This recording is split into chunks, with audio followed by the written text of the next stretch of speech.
Co to bylo za bytosti? Odkud přicházeli? Co po nich zůstalo? Kam zmizeli? Vrátí se?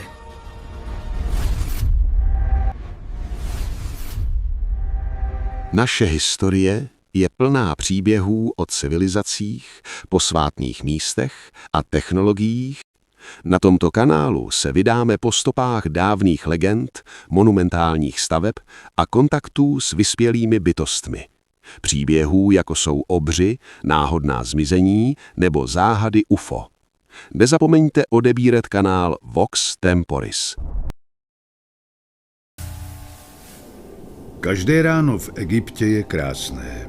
Země se probouzí z černé noci, jakou v Evropě nepoznáte, do jasného sluncem prozářeného dne. Je to ta nejdůležitější jistota Egypťanů už víc než 5000 let.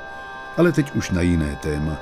Za našimi zády leží druhé nejnavštěvovanější město starého Egypta, Luxor. Je to město, které ale většinu návštěvníků na první pohled zklame. Dnešní ospalé 60-tisícové město žije jen turistikou. Přitom ve své dávné historii mělo prý až 1 000 000 obyvatel. Egypťané ho nazývali Veset, Řekové Téby a Homér ho popsal jako město Stabran. Odjakživa ho dělí řeka Nil. Západní břeh je zasvěcen mrtvým a východní patří světu živých. Sláva města byla a stále je dána chrámovým komplexem v Karnaku, postaveným na severním okraji města. Stavělo se tady téměř bez přestávek celých 1600 let na ploše, která se blíží 150 hektarům.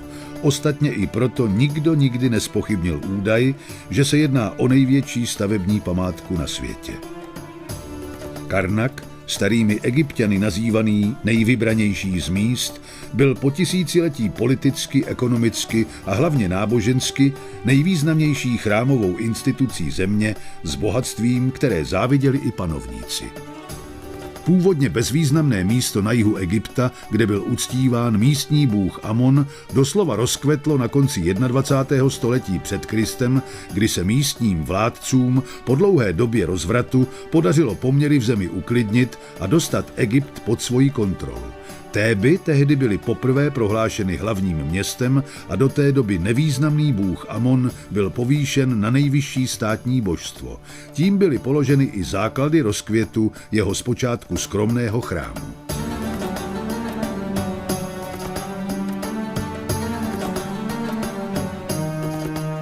Architektura samotného chrámu je mimořádně složitá. Vždyť přáním každého z nekonečné řady faraonů bylo zde něco postavit, přestavět nebo alespoň rozšířit. Všechny stavby komplexu však respektují jeho 2 základní osy, východozápadní, sluneční, odpovídající dráze slunce a severo-jižní, pozemskou, probíhající souběžně s Nilem. Vůbec nejpůsobivějším místem chrámu je velká sloupová síň, jejíž strop nese 134 mohutných, 23 metrů vysokých pískovcových sloupů. Podle představ starých Egypťanů symbolizuje velká sloupová síň se sloupy ve tvaru papyru prvotní bažinu. Bažinu, ve které se zrodil život. I když už prvním objevitelům bylo jasné, že Egypťané nikdy netrpěli přehnanou úctou k dílu svých předků, přece jenom bylo překvapením, když francouzští archeologové roku 1927 při opravě jednoho z monumentálních vchodů do chrámu, takzvaného pylonu, v jeho výplni objevili 14 rozebraných staveb.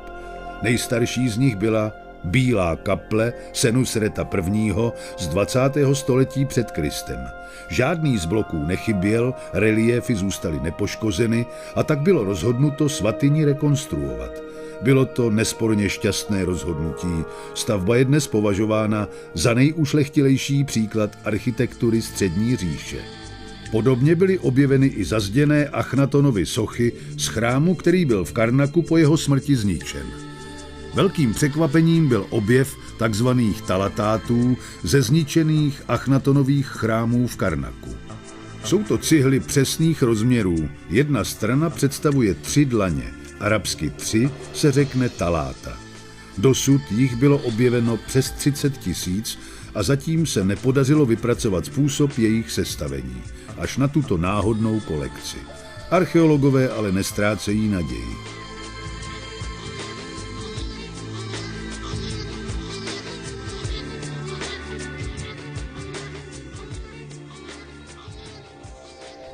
To se samozřejmě netýká vzdušné sváteční síně, postavené za Tutmose III. Před rokem 1500 před Kristem. Měla svůj nezastupitelný význam při slavnostech obnovování královské moci. Nejdůležitější část obřadů se odehrávala u alabastrového oltáře, jehož zbytky jsou dodnes na původním místě. Naproti tomu veledůležitý seznam 61 egyptských králů, umístěný v nedaleké síni předků, byl roku 1834 během jediné noci odsekán a propašován do Paříže. I když se Egypt už dlouho snaží o jeho vrácení, v Louvru nevidí a neslyší.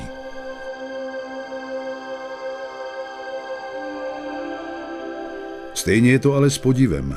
Jakoby Karnaku nestačila jeho drtivá monumentalita, plná tajemství a symbolů.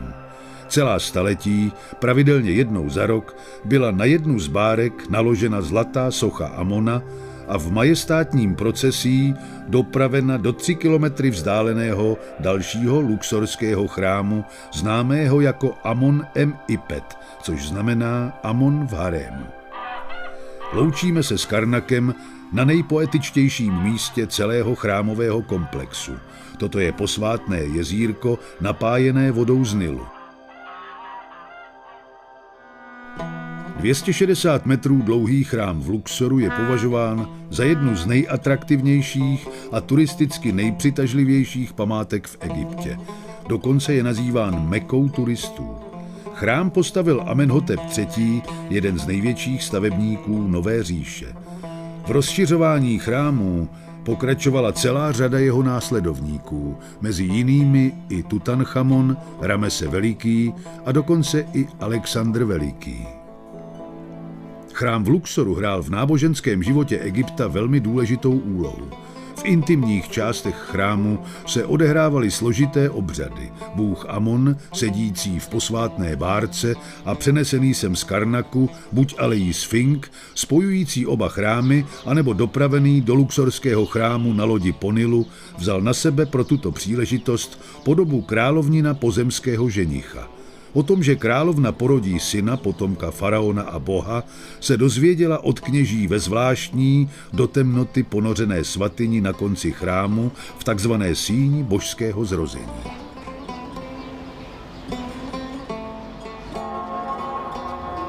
Část luxorského chrámu, dokonce jedna z jeho nejstarších částí, patrně nikdy nebude odkryta.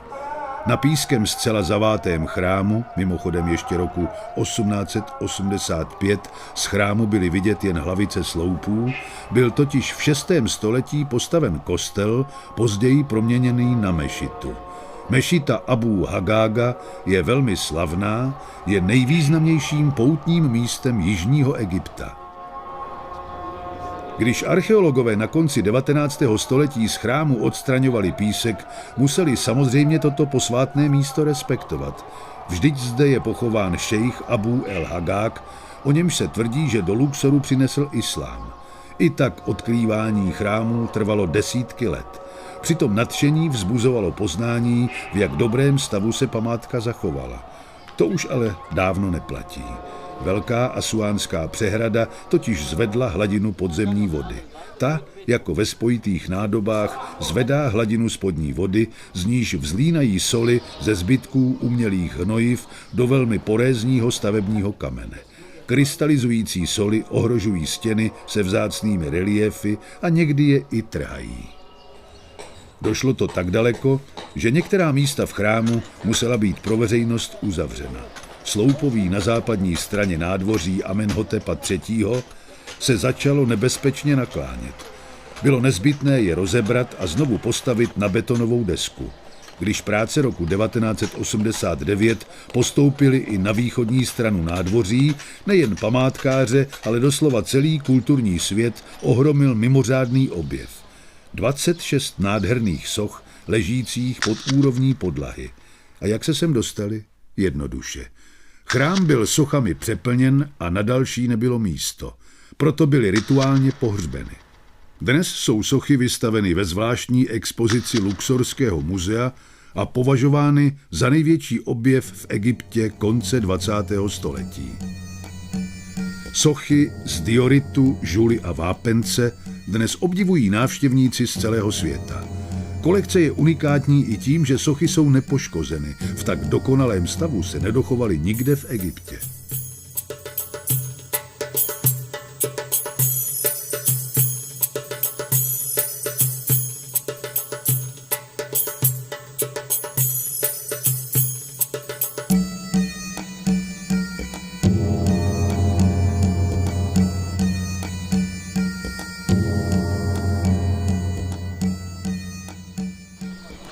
Tímto objevem samozřejmě záchranné akce v Luxorském chrámu neskončily.